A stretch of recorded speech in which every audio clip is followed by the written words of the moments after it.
Hello. Welcome back to Speaking Spurs and me, Kieran, talking all things Tottenham with the club in complete and utter disarray and a mess, and so much going on. Social media, radio, fans, there's so many split opinions. Our fan base is so split right now, it's unbelievable. The club is a mess. That's what we're talking about today.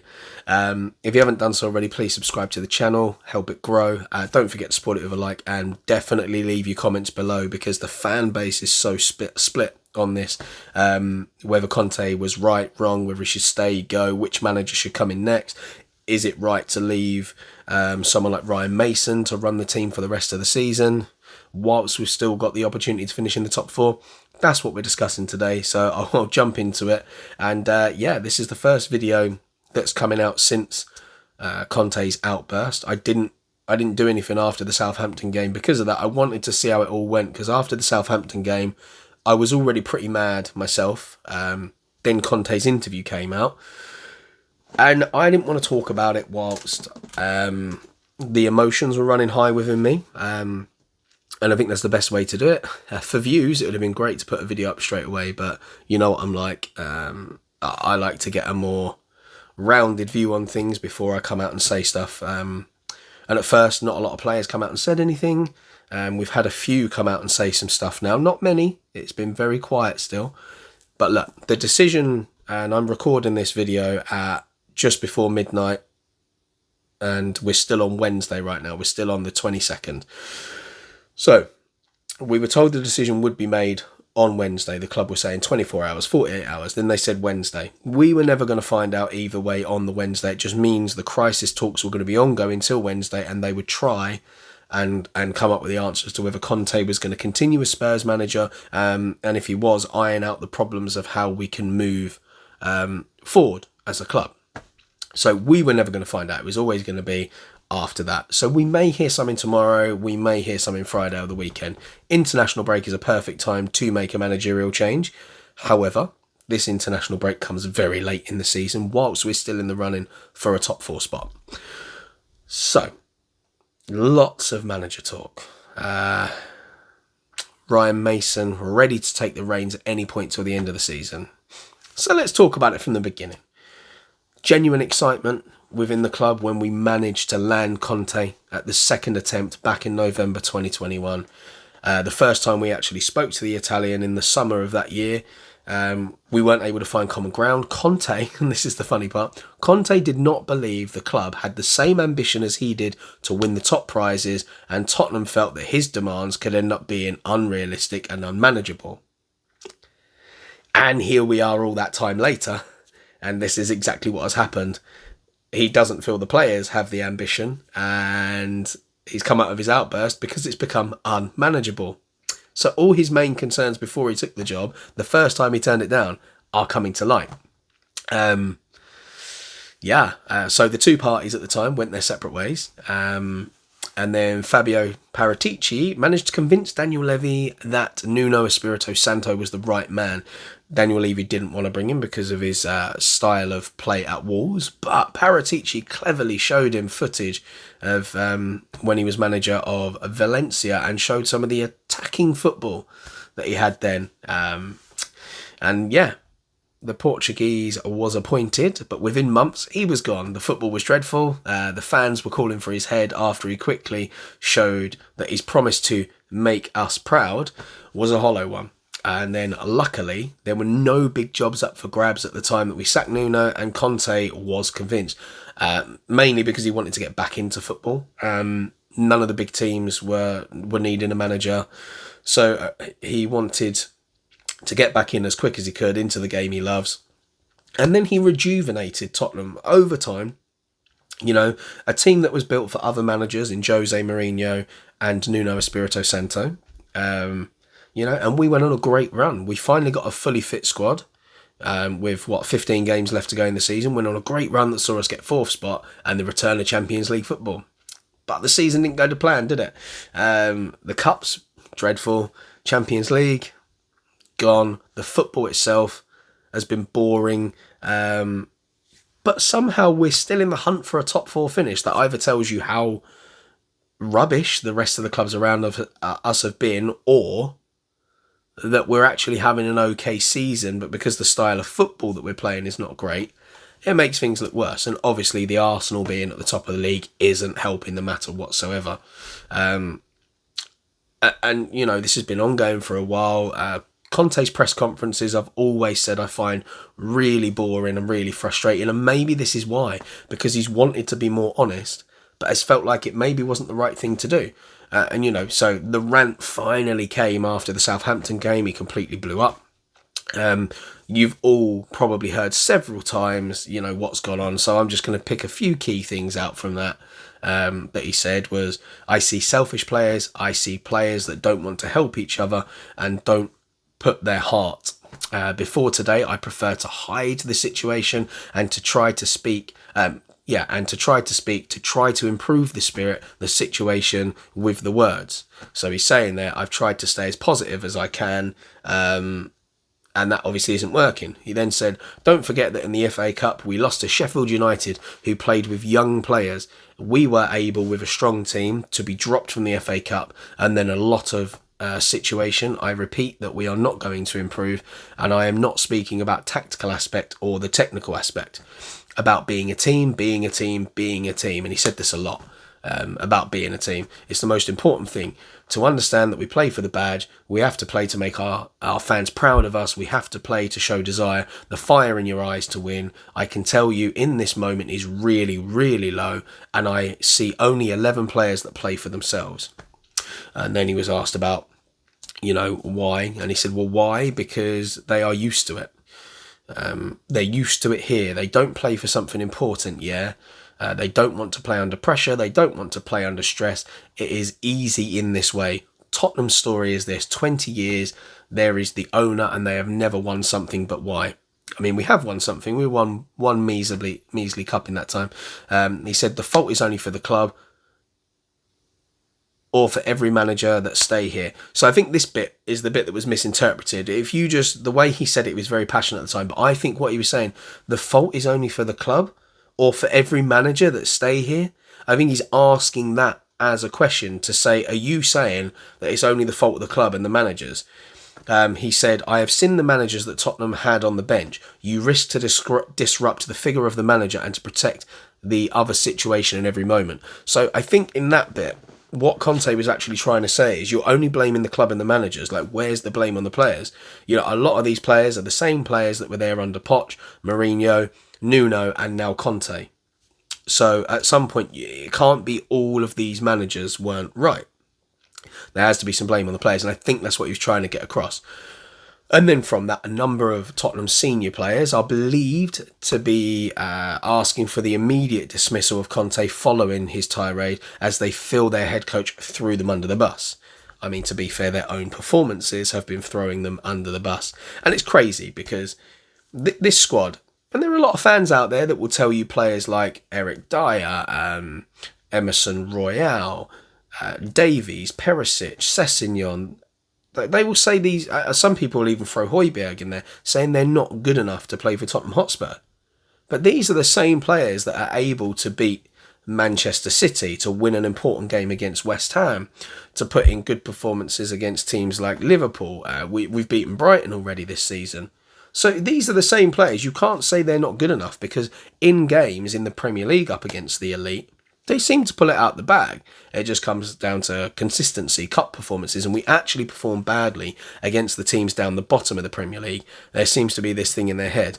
And cup finals, we're useless in them. So these players do have the ability to do it. So I don't think it's fair to say that they're not good enough footballers to take Tottenham to the next level. Mentally, they're not the players to take Tottenham to the next level. But look, since then, there are players that have come out to either back up or disagree completely with Antonio Conte. So we'll just talk about some of them. Initially, not much came out. Romero didn't kind of back anyone up. He just came out on his Instagram and said, there are many things to improve, but we will not get tired of trying. We will get up and try again. I love the players of my team. I love them and my club. I know that we are going to move forward, and the time and work of all together will tell us where we will go. I've been here for a short time, but we're going to be together to achieve important things. More years may pass, but we'll try. So that came out quite soon after.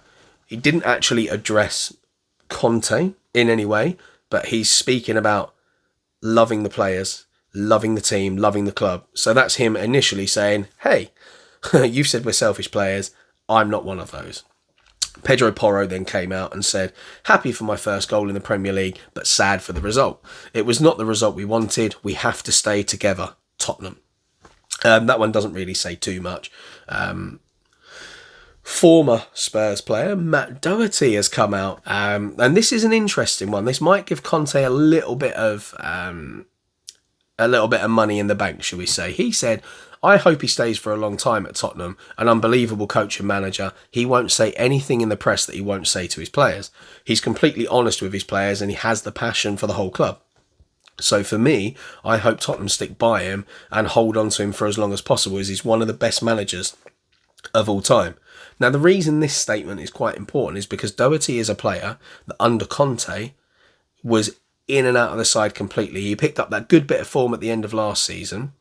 But before that, Conte didn't really fancy him at all. Then put him into the squad towards the end of the season, did really well. Then he picked up the injury that had disrupted him for this season. We were all hoping he was going to kick on and be, the player that we'd signed. And it didn't work out that way. He was in and out of the squad, rotated constantly. But for him to come out and say that, and the important part here is he is a player that is not going to be playing for Conte again in his career, probably. No, he's gone out to Atletico Madrid. He's got no ties to the club now. He's not on loan. He's gone on a free transfer. The likelihood that Conte would sign him at another club is slim to none. So Doherty has nothing to lose whatsoever in this situation. So it's interesting that he's come out in support. Kulusevski, Hoiberg was the next one to come out and say something, so we'll do that. He said, we've all seen it, and he's this was to reporters in Denmark, and by we've all seen it, he means we've seen the interview that Conte gave. He said, it was very honest and very open press conference he gave. It is because he is not satisfied. You don't do that if you've reached the quarter-final of the Champions League and if you're in the semi-final of the FA Cup. It comes from the fact that, unfortunately, we did not get the result we as a team and club wanted. We are still where we want and need to be in the Premier League, but yes, it's hard, I should say. I understand that if you want to be successful as a team, you need 11 men who are committed to a project and a culture, but I think he has to elaborate on how he feels before you as a player can start measuring and weighing. And by that, he's saying Conte needs to be a bit clearer and narrow it down as to who he's talking about. Within there. He then said, the coach has not been satisfied and that is what I will take with me. You do what you can to please him. What I do know about myself is that I am an honest player. I am a player who always gives 100% of myself for the team. And then asked if Conte was right in his actions. And this is the interesting part. Hoiberg said, fortunately, I'm not the one to judge it. He added, if that's how he sees it, then you have to be a little more precise in order for you as a player to take it to heart. He also confirmed that Conte gave his players no warning whatsoever ahead of the outburst, adding he didn't tell us what he wanted to say at the press conference. But it's clear that you work with each other every day, you want the best for each other and you want to be successful together, and sometimes the waves go high in football. So that confirms it there, that from a player, he's kind of coming back at Conte a bit, being like, whoa, if you're going to say these things, be a bit more accurate. You're kind of throwing everyone under the bus, and he's not had a word with him, so he can't even say to Hoiberg, just to let you know, that wasn't aimed at you. I know you give everything for the club, yeah. Conte's a passionate man, so I'm assuming this kind of come out. A lot of it sounded premeditated, but I think he got lost in his own words at times in it, and threw everyone under the bus. Kulusevski came out and said, when asked if he was offended by Conte's comments, he said, no, because I know what I bring to the team every day. I know that I prepare myself to do as good as I can, and that's why I can always look myself in the mirror. Sometimes I know I don't play good enough, and I can take responsibility for that, but what he said is for him, that's his word. I respect him, and he helped me a lot during my career, so he's still a very important man in our club and in my work. He then said he was very disappointed, as as were us players, and we have to accept that. We lost all the cups. We went out in the Champions League also. So I know that sometimes we have to be sad and angry, and that's how he took it. Somebody else will take it another way. We just have to respect his words. And then he was asked if he wanted to play under him still, and he said, yeah, absolutely. And that was a bit of a stupid question. Of course he's going to say yes, because if Conte doesn't go, you're then stuck with the manager that you said you don't want to play under. Going back to the Hoiberg one, the comment saying, fortunately, I'm not the one to judge it when asked if Conte's actions were right. That, for me, completely says, no, I don't think his actions were right. I think he should have had it out with us as players first, or at least let us know that he was going to say something about us players to the press. And I think there needed to be that bit of respect there, because I don't agree that all the players are selfish. I believe some of them go out there and do work hard. Hoiberg is definitely one of them. You know, he's quite often in a two-man midfield when two-man central midfield, when other teams come at us with three central midfielders and overrun us. He has a lot of work to do all the time. He's having to put up with lots of different partners because of injuries, and, you know, it is what it is. Emerson Royal was the next man to speak out. And he still sees no problem with Conte, and he believes the Italian is just trying to get the most out of the current squad, playing down talk of the unrest behind the scenes. So the 24-year-old right wing back told Globo Esporte, as for Conte, I have a good relationship with him. He's not that coach that we have a very close relationship of talking a lot. It's his way. He's a coach who wants to help everyone, instructs, he shows the role he wants in each person's game. I don't see any problem. I have a good relationship with him. Conte is a coach who has this explosive side of him, a personality he created, but he is a coach who tries to help us as much as possible. So, I mean, Real's come out there and basically said that he's not that manager that you have the little ones-on-ones with all the time. So his man management maybe is a bit of a problem, which is why some of the players are a bit disgruntled. And that was as much as we got from the players, like bigger players like Harry Kane, Hugo Lloris, Eric Dyer. They haven't really come out and said anything. They've kept very, very quiet. Kane has traditionally got on with every single manager apart from Nuno, it seems. That's the only manager where we saw Kane a bit disgruntled. I don't think that was Nuno's fault. I think that was just a dig at the club for not being ambitious enough. But we saw him under Mourinho. He played some of his best football. So let's talk about managers. If Conte gets sacked, we understand that Ryan Mason will take charge for the rest of the season, with people around him like Powell, Defoe, Michel Vorm. Now, the interesting thing about Powell is he had a coaching role with England as well that he's had for years, and I think he left that role in February of this year. I think he left that role to focus mainly on Tottenham, so he's not away with the England squad at the moment, so that'll be a big help to Mason if that happens. Is it the right decision? I mean, I don't know. It's a difficult one, because to bring in another manager now, there's not really many that are available to bring in straight from the off. And I think this is a big, big decision. So you might have to run the risk where we accept that we're not going to get Champions League football. What I would rather see, and this sounds terrible, is that we get no European football. So the manager that comes in can just start afresh and have a blank season where, you know, they come in pre-season, sign the players they want, and have a fresh run at it without European football. That normally helps clubs. Chelsea, when they didn't have European football, they won the league, so it can actually help. I think they've got more of a pool to bring players in because of the finances. So I'm not too sure. It might be worth staying out of Europe, but then if, you know, we're going to need to sign some big players, the European football is a bit of a bigger pool, so, you know, swings and roundabouts there. Now, the managers we've been linked with, Maurizio Pochettino, obviously. So I'm going to tell you what I think of whether they should be a yes, no, or a maybe. So Pochettino, for me, he's 5-1 in the odds to take over. For me, he's a yes. I think, is he going to bring us cups and glory? Maybe not. But are any of these managers? Maybe not. It depends on how the club are going to finance the team going forward. Are they going to give the managers the players that they actually want, or are they going to keep giving us the cheaper version of the players we want. So Pochettino for me is a yes. He'll reinvigorate the squad. He can work with youngsters and bring them through. Unluckily for him, we haven't got the crop of youngsters that we had when he first came in. He had a great group of youngsters to work with. Oliver Glasner, he's ranked at 9-1 at the moment.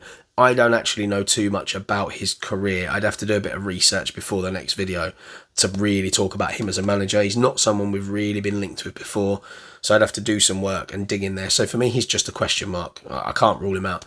Luis Enrique, 14-1, former Barcelona and Spain manager. For me, I think he's a no.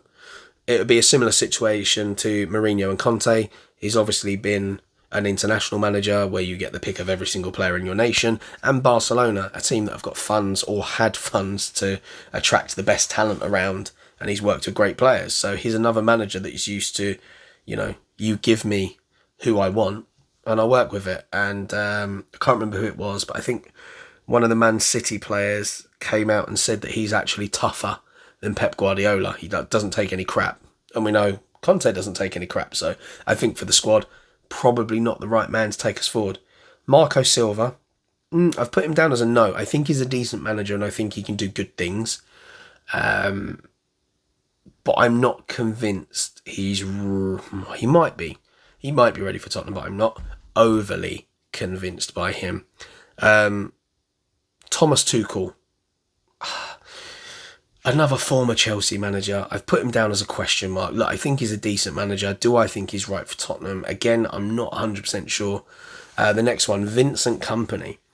Now, this one's an interesting one. Anderlecht. He had a bit of a strange time there. Burnley, he's absolutely smashing it. Obviously, his career as a player, winning mentality, knows what it's like to win big trophies, was a great leader on the pitch at Manchester City, and I think he's doing a wonderful job at Burnley. Will he risk jumping all the way up to Tottenham? I'm not too sure. He is somebody that maybe we can look at as a project manager, because ideally the type of manager I think we need now is a project manager, which is why, Maurizio Pochettino for me is a yes and Enrique is a no. Enrique goes into that win now section, and we're not a win now club. So yeah, Kompany could fall into that, as could Marco Silva, technically, maybe. And then I can't pronounce his name. Postecoglou, I've destroyed it. He's 18-1. Another question mark. I've not followed his career close enough to comment. Then the next one, 20-1, Thomas Frank. I've spoken before in videos that I think Thomas Frank is a brilliant coach, and he'd be a good project manager. Would he be right for Tottenham? Possibly. It depends on the scouting network. That if we can bring a couple of scouts over that have worked with him, then yeah. I think he'd be a good addition to the club. The next one is Roberto De Zerbi, who's obviously at Brighton, smashing it at the moment. He's 20-1 as well. So alongside Thomas Frank and Pochettino, I think he's a yes as well. De Zerbi, I think he's a very good manager. He plays a good brand of football. He came into Brighton, didn't change loads and loads from what was there under Graham Potter, and continued. I think he just took what Potter had and improved it, just took it to the next level. So, yeah, I think he'd be a great project manager and could come in. And then the man that's not on the list is Graham Potter, somebody we've been linked with heavily before, the man that I actually wanted in before Conte. It's not gone well at Chelsea, and I think that's because of the amount of money they've had and the amount of players that they've brought in. I think it's been a bit disruptive. I think there's still a lot of egos there, and that's why it hasn't gone well for him. If they stick by him, I think, things could turn out quite well. They've got a very good manager on their hands. You saw what he did at Brighton, and De Zerbi's just taken them onto the next level. Had Potter still been there this season, I think they'd still be around where they are in the Premier League now anyway. I think they were on that trajectory. So Graham Potter's not on the list. He could still turn it around at Chelsea, but if he was to be sacked and Pochettino wasn't sure, that's the next man I'd be going for. Definitely Graham Potter. We all know I'm a fan of Potter here. I don't see anything that's happened at Chelsea as a reflection on him as a manager or coach whatsoever. I just think it's a club that's used to having these massive name managers in. And I think the club under Frank Lampard just took a bit of a downward turn. So, yeah. Right, now my views on the whole situation. Conte. For me, he just needs complete control of the players that are allowed to come into the club. I think he's worked with Paratici before, but with Daniel Levy, he's the man that has to sign everything off. You know, at the end of the day, he's the man with the purse strings. He says yes or no. And then if he's saying no to something, well, that means that Paratici has to look at the next man down, the cheaper version that still fits into the frame of what Conte would want, which doesn't always work out, as we saw in Jed Spence. So Conte needs complete control for it to work. Do I agree with the comments that he made? I agree with a lot of what he said. You know, there are a lot of players, not all the players, I don't agree with him fully. There are a lot of players within that squad that I feel don't give enough, don't have enough passion, don't work hard enough in the games against weaker opposition. I think they're fine against strong opposition. Weak opposition, I don't feel like they put enough. They don't work hard enough for the full 90 minutes. Was he right in the comments about the club? Well, he didn't actually say anything wrong. He stated facts. You know, well, he got it slightly wrong because we have won a trophy in that time, but he was right. The mentality of the club is not there. We're not a driving force in football. I think what we've spent too much time doing is focusing on the rebuild of the stadium and how much money that can bring us in. Although, I will say, bringing in Fabio Paratici, I think that was Levy's way of being like, hey, I'm going to focus on this side, you need to focus on the footballing side, and they're supposed to be more cohesive, and I just think that's taking a bit too long to take off. I don't think Levy can quite let go of the footballing side, and maybe that's hindering us still. But I do think Conte was wrong in the way he went about it. Not speaking to the players first is wrong. I think he owed respect to players like Harry Kane, Hugo Lloris, Hoiberg. You know, Dyer, I think, is a natural leader who just has off days, but he's quite often with other people either side of him. Romero's either injured or suspended in games. Davinson Sanchez isn't called upon often enough so he can get into a rhythm of games. Clement Longley and Davies have kind of been rotated. The only man that's really been in there consistently has been Eric Dyer. Oh, he's had Tanganga to deal with as well. So, you know, I feel sorry for him at times. Without the right players in the club, Conte's football is boring. You know, and he's always said, you know, we can't blame him. Yes, the football is boring, but he always said from the beginning, this is a process and we need to be patient as fans. And we're not patient. And that's partly because the football's not been exciting. We've been in a bad place. We haven't won anything. A lot of us are disgruntled that Conte wasn't allowed to take charge of the cup final, but we probably would have won. You know that was going to happen. Conte takes charge of that cup final. We'd have won. We'd have another trophy in the cabinet. So I think the fans, you know, unfortunately for Conte, he's coming at the wrong time. We'd have been more patient with him if he was the first manager after Pochettino. But he wasn't. So unfortunately for him, you know, he's just got to accept the fans are disgruntled and aren't going to give him the time.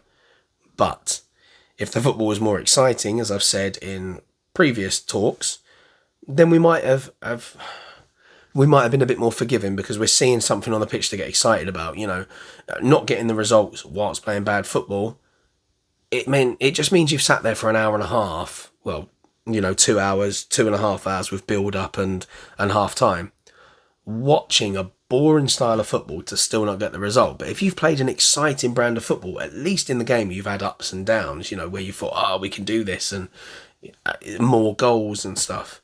And classic example against Southampton, bottom of the league, and you know, we can talk about the fact that we capitulated and allowed them straight back into the game after half time. We weren't quick enough, but then to go 3-1 up and allow them back into the game. The penalty was unlucky, right? But you know, still, you call it 3-2. To let them get in with a chance of coming back into that game is terrible. They had 50% possession in that game. This is the team bottom of the league. This shows the style of football that we've got. If you haven't got the players to make it work, it's boring. You give up too much possession, and then His substitutions, I think, are not good enough at times. He goes too defensive too early, which just invites the other team on. That happened against Southampton, and we were under a lot of pressure for the last 20 minutes. You make these substitutions, there's too many defenders on the pitch. Naturally, defenders sit further back, which means if the other team have possession, they're going to spend more time in the final third. So that I think he gets wrong. Resting players in the cup, I don't think is good enough. If you are a manager that believes that winning is everything, you need a stronger squad in the cup. I do think the players aren't given enough in a lot of games, but Conte is the one that sets the tactics and the formation, and I don't think he's been adaptable enough in certain games. And as I said, Conte makes defensive subs at the wrong time. So, I believe if Conte stays at the club, look, he is a manager that will eventually win us a trophy. I'm not saying we'll win the league, but he will eventually win us a trophy. He plays a brand of football that is successful. Okay, when he has the right players, it is successful. And if he's at the club long enough, he will get the players in place to make it a proper squad, and it will become settled. And his formula will get us a trophy. We will become victorious at some point. The fans, as he said, are running out of patience. I don't think we're patient enough to give him the time to do that. And clearly, he's very frustrated. Now, there is an argument this rant came out because he would like to be sacked. There's a lot of people out there believe that. Myself at the time, and this is why I didn't make a video straight away. My initial reaction at the time when I saw that interview was, he's doing that to get sacked. He's had enough. There's only a couple of months left. He doesn't want to be the manager after last season that then failed to get us into the top four the following season. He doesn't want to stake his reputation against these players. My argument would then be, if you are an elite manager, you should be able to improve the players you've got in your squad. If you are that good. Pochettino took an average squad of young players with a few decent players in there, and he brought them on to the next level. He changed the way we played. He changed the fitness levels. He gave us a high-tempo pressing game. We ran and ran and ran. We were the hardest working team in the Premier League. And he did that on a shoestring budget. And because of that success, he then wasn't backed enough. But these elite level managers, and this is where I think the elite level managers are kind of unjust at times. They think they're all that in a bag of chips. But when you narrow it down, they're only all that if you give them the right players. They can't develop enough players. They might be able to develop one or two, but they can't develop a whole squad. And that's my issue with a manager like Conte. He's very, very good if you give him what he wants. Whereas Pochettino was very, very good with what he had up here and what he could make others do and the inspiration. Could he get us over the line when it mattered? No, but that might have come with time. Did he get PSG over the line? No, he didn't. But it was a completely different type of club to Tottenham. And this is why I think if Poch comes back, he'll be a completely different manager. He's had the experience of working with these egotistical players. And I don't actually think we've got too many of them at Tottenham. I think there's still a good base of players there that he could turn into a decent squad. A new goalkeeper is definitely something that we need, because Lloris isn't getting any younger, but he might be able to bring Sessegnon on to another level if he can stay fit. You've got Destiny Udogie coming in as well, who looks a fantastic player, young. Christian Romero, young. And a great defender when he's not getting booked. That will hopefully come out of his game. Emerson Royale is turning into something decent. And then you've got Pedro Porro. And we know that when Pochettino was here, he loved to rotate the players, especially in that right-back position. Kyle Walker and Trippier rotating. Ben Davies and Danny Rose rotated them constantly. That, neither of them on either side were ever a guaranteed starter every single week. They were all rotated. So he's got both options there. In the midfield, Hoiberg, he'd worked with him before at Southampton, so he knows his game. Oliver Skipp, young, hungry. Bentancur, young, hungry. Bizuma, a player that everybody wanted. He was one of the best midfielders under Brighton. It hasn't worked for him yet at Tottenham because of a rigid system that doesn't allow him to be expressive. Pochettino would allow him to do that. So yeah, young, hungry. Kulusevski. What would he be like under Pochettino? Harry Kane, Son, worked with him before. You know what you're going to get from them. But then you've got other players to come back that are adaptable in different systems. Giovanni Lo Celso, I know there are a lot of fans out there that are completely done with him, but for Argentina, I know he didn't actually go to the World Cup because of an injury, but without the injury, he would have been in the World Cup squad. And I think they still would have won with him there. He's been fantastic for them. He's a very, very, very good player. Hadn't done it quite for us, but, you know, come back, he can play in a different formation. We've got the creative man there. Perisic, I think, will go if Conte goes at the end of the season. You know, you've still got the young players in and around there. Dane Scarlett to come back. He might get minutes here and there. Richarlison, I think him under Pochettino, I think he'd be a great player. You know, there's a lot still there to work with. So, look, we'll see. Hopefully we will find something out in the coming days. A decision may have been made already, and we're just waiting for that to be announced. But look, that's my take on it. I will do you a full video with backgrounds of all the other managers and give you a more balanced opinion. You know what I'm like. I'm not going to give you an opinion until I know enough to talk about it. And there's a lot of managers out there. We can judge Tuchel on PSG and Chelsea, but I don't feel like that's enough. That'd be a discredit. Glasner, I want to do a proper amount of research on him and his background, because I only know about recent. Company, it's hard to talk about because he's not had a long managerial career. But yeah, thanks for sticking around on that one. I'm sorry I can't give you better news at the moment, but look, I have been Kieran from Speaking Spurs. Don't forget to subscribe, like, and most importantly, smash your comments below so we can see what we're all thinking at the moment in these difficult times. And until next time, come on you Spurs.